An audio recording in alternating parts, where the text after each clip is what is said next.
वो भी अच्छा काम करते हैं, ऐसा नहीं कि मैं उनके यार नेगेटिव ही बोल रहा हूँ, बट यार कहीं ना कहीं देखो मेरी फील्ड तो एक ही है ना, मैं तो एक ही कंट्री का काम करता हूँ, अगले ने तो 6-8 कंट्री का 12-15 कंट्री का प्रमोट कर रहे हैं। हम ये वीडियो फंड का काम किया करते थे, लेटेस्ट आईडीआर का काम किया करते थे, तो उनके पास तो वही केस एकदम। ये भी मैं देखो मैं इसे ज्यादा भी नहीं बोल सकता, थोड़ा ही बोल सकता हूँ इस मामले में, ज्यादा बोलूंगा तो गड़बड़ हो जाएगी। हेलो, मेरा नाम है अर्पित निगम, मैं राइजिंग आर्क एजुकेशन से हूँ। लास्ट वाली वीडियो को प्यार देने के लिए बहुत बहुत शुक्रिया आपका। बहुत सारे कमेंट्स आए, बहुत लोगों ने शेयर भी किया वीडियो को, और मुझे बहुत सारी इंक्वायरी आई उस कॉल से, उस वीडियो से।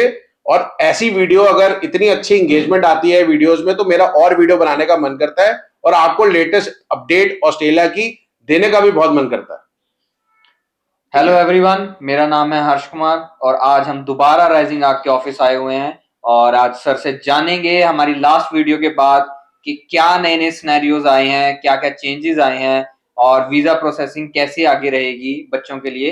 तो सर बताइए, पहले तो नए सिनेरियो से शुरू करते हैं, क्या क्या चेंजेस आए हैं हमारी देखो सिनेरियो कुछ ज्यादा चेंज नहीं हुआ है। मैं अभी आज फिर आपको क्लियर कर दूं, र्यूमर्स बहुत फैल रहे हैं कि सिनेरियो चेंज हो गया, ये हो गया, फलाना हो गया, टिमकाना हो गया। आज भी वही वीजा सक्सेस रेशियो है जो पहले चल रहा था। पहले भी 15-20 फाइलों के जब आउटकम आते थे तो एक का वीजा आ रहा था और सारे रिफ्यूज हो रहे थे, तो ऑलमोस्ट 90% फाइलें आज भी रिफ्यूज हो रही है। तो जो एस्पिरेंट है, जो बहुत ईगरली वेट कर रहे हैं कि हमारा फेब इनटेक निकल जाएगा, या फिर बच्चे परेशान है फरवरी इनटेक का क्या होगा, तो वो उनके लिए परेशानी कुछ ज्यादा कम नहीं हुई है, पर चीजें थोड़ी थोड़ी चेंजेस हल्के हल्के यूनिवर्सिटियों ने डालना शुरू कर दी है, थोड़े डालना शुरू करें। हमें वही सुनने को मिल रहा है। जैसे चलो पहले हम एजेंट्स की बात करते हैं। कुछ एजेंट्स का सुनने में आ रहा है, वो बोल रहे हैं कि जैसे आपके पास अगर जेन्युइन फंड्स हैं ठीक है, और अगर आपके पास आईटीआर्स हैं, जेन्युइन है, सब कुछ है, तो वीजा रेट 90% है सीधा, आपका वीजा आएगा ही आएगा। जबकि आपके पास तो खुद ऐसी प्रोफाइल्स आती हैं, अच्छी अच्छी प्रोफाइल्स आपके पास इतनी आती है, मुझे लगता है आसपास किसी एजेंट के पास आती भी होंगी। तो आपके आ रहे हैं 90%? नहीं, मैं भी डिस्कस करता हूँ पूरी डिटेल में। मैं हमेशा बच्चों को जब भी वीडियो बनाता हूँ तो बहुत सारी इन्फॉर्मेशन के साथ साथ केस स्टडी भी बताया करता हूँ। जो इन्फॉर्मेशन जो एजेंट शेयर कर रहे हैं ना, मैं उनके बारे में थोड़ा बता देता हूँ अपने व्यूअर्स को कि ये वही एजेंट है जो पहले आपको मतलब पैकेज तो करते ही, तो चलो वो सब चलो पैकेज मैं भी करता हूँ, मैं मना नहीं कर रहा। ये वही एजेंट है जो खुद सर्चिंग फंड का काम किया करते थे, लेटेस्ट आईडीआर का काम किया करते थे, तो उनके पास तो वही केस आए। अब उनको लग रहा है कि एक आध केस फ्रेश डाल देंगे जिसमें चीजें जेन्युइन होंगी तो काम हो जाएगा। जब से एम्बेसी फंड मांगने लगी है, या फिर 2022 के बाद से जब से एम्बेसी में हर बच्चे के फंड जाने लगे हैं, हम लोग जेन्युइन फंड ही काम कर रहे हैं स्टार्टिंग से। उनके लिए नया है भाई, उन लोग के लिए नया है, क्योंकि उन्होंने तो 4 कंट्री 5 कंट्री और भी बेचनी है। 4 मिनट 5 मिनट का वीडियो बनाएंगे, पहले 3 मिनट ऑस्ट्रेलिया की बुराई करेंगे और रोज वीडियो डाल रहे हैं, रोज वीडियो डालेंगे, रोज वीडियो डालेंगे, 4-5 मिनट ऑस्ट्रेलिया के बारे में बुराई करेंगे। आखिरी के 1 मिनट में जो भी उनको कंट्री खुद प्रमोट करनी होगी, यूके करनी होगी, शेनिगन की कोई कंट्री करनी होगी, तो उसके बारे में प्रमोशन करेंगे, निकल लेंगे। बच्चों को कंफ्यूज करके काम कोने कर लेना। अरे राइट गाइडेंस भी तो दो यार। नहीं पता, नॉलेज नहीं पता, मेरा नंबर नीचे लिखा, भाई मेरे से ले लो इन्फॉर्मेशन। मैं सालों से ऑस्ट्रेलिया का काम कर रहा हूँ, और मेरे ग्रुप में भले ही मेरे पास एप्लीकेशन, कई एजेंट कह देंगे आप कौन सा बहुत बड़ा काम करते हो, आपको ज्यादा वीजा थोड़ी ना आते हैं आपके। अरे भैया नहीं आते, 70-80 केस करते हो मैं एक इनटेक के, पर मेरे दोस्त तो हैं जो 150 केस करते हैं। मेरे कई दोस्त ऐसे भी है जो 300 केस भी करते हैं। हमारा ग्रुप ऐसा है, ऑस्ट्रेलिया की कम्युनिटी वैसी है, सारे एक दूसरे को जानते हैं जो ऑस्ट्रेलिया का काम कर रहे हैं, तो उनसे भी इंफॉर्मेशन लेता हूं मैं पर डे इंफॉर्मेशन लेता हूं कम से कम तो 8-9 लोगों से कॉल करके, जिन लोग के पास एप्लीकेशन मिनिमम 100-150 रहती है। आप समझ लो, अगर मैं 8-9 लोगों को कॉल कर रहा हूं तो 700-800 एप्लीकेशन उनके पास है, और उनके सिनेरियो पूछ रहा हूं कि भाई क्या करना चाहिए। जिनको लग रहा है ना कि फ्रेश फंड के जेन्युइन फंड और जेन्युइनिटी के साथ ही वीजा आ जाता है, तो यहाँ पे ऐसे भी केस है चंडीगढ़ में जिनके 2.5 करोड़ के फंड एम्बेसी में लगे, तो उसका भी रिफ्यूजल आया। अगर कोई प्रॉब्लम हो तो आगे मैं चेक करा लेना, मैं देख भी लूंगा, मैं दिखा भी दूंगा केस, मेरे पास है ऐसे केस स्टडी भी। तो ऐसा नहीं है कि अगर जेन्युइनिटी सब कुछ है तो वीजा आ रहा है, आज के डेट में वो भी नहीं है। अब पता नहीं ये क्या रीजन है एम्बेसी का, मैं बार बार बोल रहा हूं, बट बच्चों को ये जानने की जरूरत है कि अभी भी आपने केस को होल्ड ही करना है। मेरे भी जो केस है, मैंने उनको फरवरी इनटेक के लिए होल्ड किया था। अगर इनटेक जनवरी फरवरी में सिनेरियो चेंज नहीं हुआ तो मैं उसको जुलाई ही लेके जाऊंगा।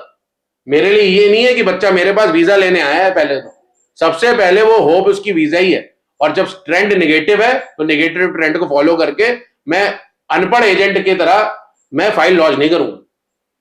वो जो एजेंट है बेसिकली उनको फाइल दिखी है पहली बार, जिनकी बहुत अच्छी प्रोफाइल है, तो इस कारण खुश होके घूम रहे हैं कि हमें अच्छी प्रोफाइल दिखी है तो हम बता दें कि वीजा आ जाएगा। अब देखो मैं ज्यादा नहीं बोलना चाहता उनके लिए, वो भी अच्छा काम करते हैं, ऐसा नहीं कि मैं उनके यार नेगेटिव ही बोल रहा हूँ, बट यार कहीं ना कहीं देखो मेरी फील्ड तो एक ही है ना, मैं तो एक ही कंट्री का काम करता हूँ, अगले ने तो 6-6 8-8 कंट्री का 12-15 कंट्री का प्रमोट कर रहे हैं वो हम लोग। ये वीडियो बच्चों के लिए कि बच्चों को हाँ। सही गाइडेंस मिले, तो वो कहीं ऐसी जगह भी ना फंसे ना कि जहां पर ये सब काम होता हो, फिर उनके वीजा के नहीं चांसेस भी घटे। देखो मैं तो यही बच्चों को बोल सकता हूँ कि भाई इनकेस कोई ज्यादा परेशानी है तो मुझे बच्चे रोज कॉल आते हैं यार, 10-10 नहीं 15-15 कॉल आते हैं, बच्चे पूछते हैं हम कब फाइल लॉन्च करें। मैं उनको यही बोलता हूँ कि मैं वीडियो में भी बोलता हूँ कि मुझे नहीं पता मुझे कब करनी है, पर मैं सारे बच्चों को 10-15 जनवरी के आसपास की डेट दे रहा हूँ, क्योंकि मुझे ऐसा लगता है कि शायद सिनेरियो चेंज हो जाए। जब हम लॉन्च करेंगे तो हम यहाँ पे बता ही देंगे, मैं बताऊंगा, मैं तो हर हफ्ते वीडियो डालते ही बताता ही बच्चों को, तभी उन्हें हाँ हमारी वीडियोस बनानी होगी। हाँ मैंने लास्ट वीडियो हमने जो अपलोड करी थी उसमें 13 दिसंबर तक की अपडेट डाली थी। अब 13 दिसंबर से लेकर 23 दिसंबर तक की हमने जो अपडेट ली है, अब वो बताएंगे। आप पर डे इंफॉर्मेशन लेके शेयर करने में कोई चेंज थोड़ी ना है, डेली सेम वीडियो बना के डाल दूं तो डेली सेम वीडियो में सेम चीजें बोलूं तो क्या चेंजेस क्या आएंगे? कोई चेंजेस नहीं आएंगे। और एक दिन के जो आउटकम आते हैं ना उससे कोई इंफॉर्मेशन भी शेयर नहीं हो पाती। अभी धीरे धीरे इंफॉर्मेशन नई नई आई है, जैसे कुछ यूनिवर्सिटियों ने, मैं आपको बता ही रहा था पहले जो साल की फीस लिया करती थी, कई यूनिवर्सिटियों ने ऐसा किया था कि फेडरेशन यूनिवर्सिटी साल, चलो आप पूछ ही लो उस क्वेश्चन पे भी आ रहा था कि जैसे आज अब सुनने में आया कि कुछ यूनिवर्सिटीज हैं वो 1 ईयर की, जैसे 6 मंथ्स की जो यूनिवर्सिटी फीस लेती थी वो तो लेंगी, साथ में अगले सेमेस्टर की फीस जो भी उनका डिपॉजिट होगा वो भी साथ में लेके चलेंगी। इसका रीजन क्या है और ये क्यों लेंगी? वो अगले सेमेस्टर का नहीं है, बड़ा मैं इसका बताता हूँ कि इलैबोरेट कर देता हूँ क्या है इसमें। क्या है कि 6 मंथ्स का डिपॉजिट, जैसे आपका अनकंडीशनल ऑफर लेटर आ गया, जीटी जूटी पूरी क्लियर करी आपने, इंटरव्यू दिया, अनकंडीशनल ऑफर लेटर आ गया, उसमें प्रॉपर लिखा हुआ है कि यू हैव टू पे 6 मंथ डिपॉजिट, उसके बाद एडिशनली 6,000 ऑस्ट्रेलियन डॉलर आपको पे करने हैं।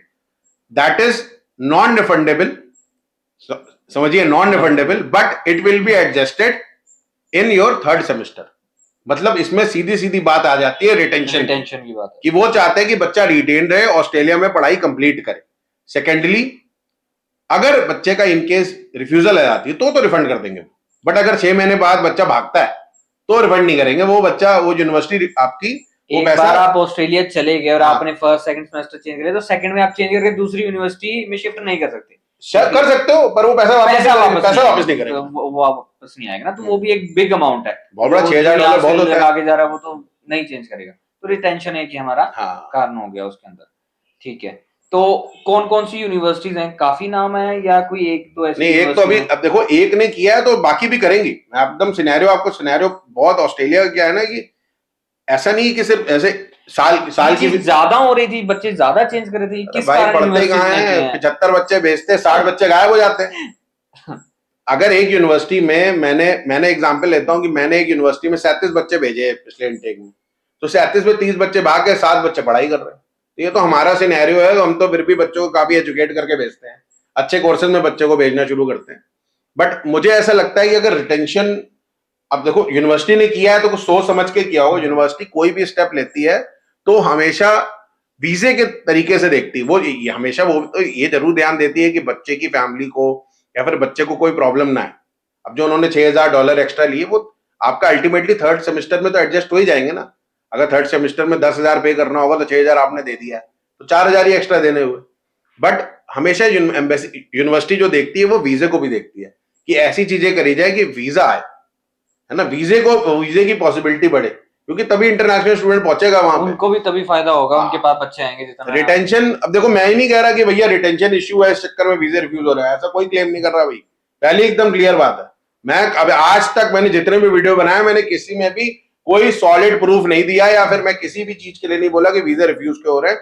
मुझे आज की डेट में भी नहीं पता कि वीजे रिफ्यूज क्यों हो रहे हैं, बट हाँ, we are trying to find out a solution जिसमें कि हम बच्चे को ऐसे कोर्स दे दें या फिर कुछ तो भी कर दें। मतलब हम खुद ढूंढने की कोशिश कर रहे हैं भाई हम क्या कर दें कि वीजा आ जाए, बट हाँ ट्रेंड ही नेगेटिव है, ट्रेंड नेगेटिव है इसलिए वीजे नहीं आ रहे, सिंपल। पर जिस दिन वीजे आने शुरू होंगे हमें उम्मीद है कि वीजे आएंगे। कोशिश कर रहे हैं कि इस चक्कर में हम ऐसे कोर्सेज प्रमोट करें कि जो बच्चे को चेंज ही ना करने पड़े। तो जैसे हमने पिछली वीडियो में बात करी थी, जो आपने कोर्सेज बताए थे जिनमें ज्यादा वीजा आते हैं, हाँ कुछ 1-2 टियर ऐसे में होते हैं, तो हम कोशिश करते हैं कि हम उन्हीं में भेजें जिसमें बच्चा चेंज ना ही करे तो बेटर है। देखो मैं आपको एक बड़ा अच्छा एग्जांपल देता हूँ कि आज तक मतलब मैं आज की बात करूंगा तो 3 महीने पुरानी बात बोलूंगा, 3 महीने अक्टूबर जब से रिफ्यूजल आना शुरू उसके पहले तक, कि मैंने आज तक अगर बैचलर ऑफ सोशल वर्क में बच्चों को प्रमोट किया करा होगा तो मैंने एक भी वीजा रिफ्यूजल नहीं देखा आज तक बैचलर ऑफ सोशल वर्क में। मतलब यूनिवर्सिटी के अलावा एक कॉलेज भी है सिडनी मेट करके, उसमें भी मैंने रिफ्यूजल नहीं देखा। मैंने उसमें रिसेंट टाइम्स में भी मतलब मैंने पिछले 5 साल तो नहीं देखा था, बैचलर ऑफ सोशल वर्क में वीजा आता ही था। अच्छा उसकी रिक्वायरमेंट भी ज्यादा थी, 65 ईच चाहिए थे, परसेंटेज भी अच्छा था, कोर्स बहुत अच्छा था। ऐसी नर्सिंग का भी रिफ्यूजल मैंने नहीं देखा है। मेरे खुद के बच्चों का नहीं आया, बट हाँ सुना है मैंने नर्सिंग में आ जाते हैं किसी ना एक आध तो निकल ही जाता है। एक आधी 100-150 केस करोगे तो एक आध रिफ्यूजल है, पर मेरे बच्चों का नर्सिंग में रिफ्यूजल मैंने नहीं देखा था क्योंकि डिमांड बहुत ज्यादा थी। ऐसी मैंने अर्ली चाइल्डहुड एजुकेशन बहुत प्रमोट करता हूँ, मेरे इंस्टाग्राम पे बच्चे वीडियो जाके देखेंगे तो उसमें भी दिख जाएगा, मैं सालों से चिल्ला रहा हूँ अर्ली चाइल्डहुड लड़कियों के लिए जो 12th पास होती है, तो उनमें भी मैंने रिफ्यूजल नहीं देखा था। बट अब सारे सिनेरियो में मैंने नर्सिंग का भी रिफ्यूजल देख लिया आज की डेट में। सोशल वर्क का मेरा कोई आउटकम आया नहीं अभी तक, तो मैंने नहीं किया, फाइल ही लॉन्च नहीं करी है, करिए तो कॉलेज की करिए, आउटकम आएगा तो जरूर शेयर करूंगा। बट अर्ली चाइल्डहुड के मैंने 3 रिफ्यूजल देख लिए अभी तक इस सिनेरियो में, अभी दिसंबर में, and that is a very good course और प्रोफाइल बहुत अच्छी है बच्चों की। और ये जितनी मैं रिफ्यूजल की बात कर रहा हूँ मैं सारे जेन्युइन फंड, जेन्युइन आईटीआर। अब कोई मुझे कहेगा कि जेन्युइन फंड आईटीआर जेन्युइन नहीं होगी, अरे कई लोग तो ऐसे थे इनके फादर सिंगापुर में किसी बढ़िया कंपनी में कॉन्ट्रैक्टर भी थे, अच्छी पोस्ट पे काम कर रहे थे, उनकी सैलरी जेन्युइन आ रही है, सब कुछ था अच्छा। तो ऐसे भी केस है। अब कई एजेंट ऐसे जिनके पास आज तक प्रोफाइल ही अच्छी नहीं है, उनके पास जुगाड़ू प्रोफाइल आती है, तो वो अपने एक्सपीरियंस शेयर कर रहे हैं। कोड टाइप पहन के कोई भी बंदा आके बैठ जाएगा, इसका मतलब ये थोड़ी ना है कि इन्फॉर्मेशन करेक्ट देगा। वो व्यूअर्स को डिसाइड करना है कि इन्फॉर्मेशन सही है गलत। ठीक है, रोज सेम इन्फॉर्मेशन चिल्लाते रहने से इन्फॉर्मेशन सही नहीं हो जाएगी। इन्फॉर्मेशन करेक्ट तब होगी जब आप पैटर्न समझेंगे, जब आप नॉलेज लेंगे दूसरे एजेंट से जो सिर्फ ऑस्ट्रेलिया काम कर रहे हो। जैसे मेरी लीग ही वैसी है, मेरी लोग वैसे हैं, कलेक्टिवली हमारे सारे फ्रेंड्स ही वैसे जो ऑस्ट्रेलिया काम करते हैं, तो हम उनसे इन्फॉर्मेशन लेते हैं। मैं नहीं काम करता ज्यादा, मेरे पास ज्यादा एप्लीकेशन नहीं है। लोग बोलेंगे आपके पास कौन सी एप्लीकेशन ज्यादा है, अरे नहीं है भाई, एप्लीकेशन 60-70 ही है, 80 एप्लीकेशन होती है, नहीं करता इससे ऊपर ज्यादा। बट कई लोग तो है ना जो 200 एप्लीकेशन कर क्वालिटी रहे ओवर हैं। क्वांटिटी। हाँ मैं क्वालिटी काम करता हूँ, आप क्वालिटी काम क्वालिटी काम करता क्वांटिटी हूँ काम मैं। नहीं चूज करते। मैंने काफी प्रोफाइल देखे हैं जिनके 10वीं में 53, हाँ फिर 12th में 63। हाँ अब वो बोलते हैं हमें मेलबर्न जैसी, व्यू सिडनी जैसी यूनिवर्सिटीज हाँ चाहिए। मैं खुद केसेस देखता हूँ, तो अब आपको कैसे यूनिवर्सिटी दें, वो 70% से तो ऊपर मांगती हैं। नहीं मैंने तो आज तक आपको एक चीज बता दूं, मैंने जितने भी आप वीडियो देखोगे मैंने एक में 5.5 वाले बच्चे मैंने आज तक लिए ही नहीं। कि अगर कोई बच्चे की 6 नॉट लेस देन 5.5 की बच्चे की है तो मैंने मना ही किया आज तक, मैंने एप्लीकेशन ही नहीं उठाई आज तक। वो तो है, मैं उठाता ही नहीं भाई, मैं घटिया काम करने के इंटरेस्टेड ही नहीं हूँ। मैं मेहनत तो उसमें करूँ ना, मैं मेहनत तो उसमें करूँ जिसका फल निकले आज बाद में। अब मैं घटिया, और एक और चीज है ऑस्ट्रेलिया में, जितनी माड़ी प्रोफाइल है ना उतनी मेहनत ज्यादा करनी पड़ती है भाई। अब कल को कोई एजेंट बोल देगा कि उठ के कि ये तो मेहनत ही नहीं करना चाहते तो क्रीम प्रोफाइल लेते हैं। भाई क्रीम प्रोफाइल इसलिए लेते हैं कि काम निकालना आसान होता है, वीजा सक्सेस रेशियो ज्यादा इंपॉर्टेंट होता है। मेरे पास कोई भी स्टूडेंट आता है तो सिर्फ वीजे के लिए आता है। सबसे बड़ी चीज ये तो क्रीम प्रोफाइल आ भी तो रही है हमारे पास। नहीं क्रीम पहले से आ रही है, मैं आज से थोड़ी ना काम कर रहा हूँ क्रीम प्रोफाइल का, सालों से क्रीम प्रोफाइल ही उठा रहा हूँ। ये वो चीज बोलते हैं मेहनत करने के लिए वो तैयार है, क्योंकि उन्हें पता है उनके पास क्रीम प्रोफाइल आएगी ही नहीं। चलो वो तो एकदम, ये भी मैं देखो मैं इसे ज्यादा भी नहीं बोल सकता, थोड़ा थोड़ा ही बोल सकता हूँ इस मामले में। ज्यादा बोलूंगा तो गड़बड़ हो जाएगी। तो अब आप क्या कहना चाहोगे सर, कंक्लूजन देना चाहोगे इसमें एंड में कि होल्ड करें प्रोफाइल अभी भी, लास्ट बस वन गो में, वन सेंटेंस में अगर जो देखो मैं अभी यही बच्चों को बोलना चाहूंगा कि फाइल लॉन्चमेंट होल्ड करो, मैंने भी होल्ड कर रखी है। ठीक है, बट मेरे कई फ्रेंड्स हैं उन्होंने 15-20 फाइलें लॉन्च करी हैं आफ्टर 15 दिसंबर, और उनके आउटकम के जो भी रिजल्ट आएंगे वो 10-12-15 जनवरी तक आ जाएंगे। और मैं वीडियो बना के सारे बच्चों को शेयर भी करूंगा कि what happened in those cases. 15-20 केसों में चीजें समझ में आ जाती हैं, 20 केस बहुत होते हैं। ठीक है, तो स्टे ट्यून्ड है ना। आप और भी जो इंक्वायरी होती है मेरे नंबर पे भी कॉल कर सकते हो, कोई प्रॉब्लम नहीं है ना। इसके अलावा मैं आप सारे बच्चों को यही बोलना चाहूंगा कि if you want any information related to Australia visa, आप हमारे पेज को फॉलो करो, हम करेक्ट इन्फॉर्मेशन प्रोवाइड करने की कोशिश करते हैं। और ये जरूर मेंशन करें कि आप कौन से सिटी से ये वीडियो देख रहे हैं कमेंट सेक्शन में, बिकॉज हमें बहुत मोटिवेशन मिलता है अगर अच्छी एंगेजमेंट आती है और वीडियो बनाने का मन भी करता है।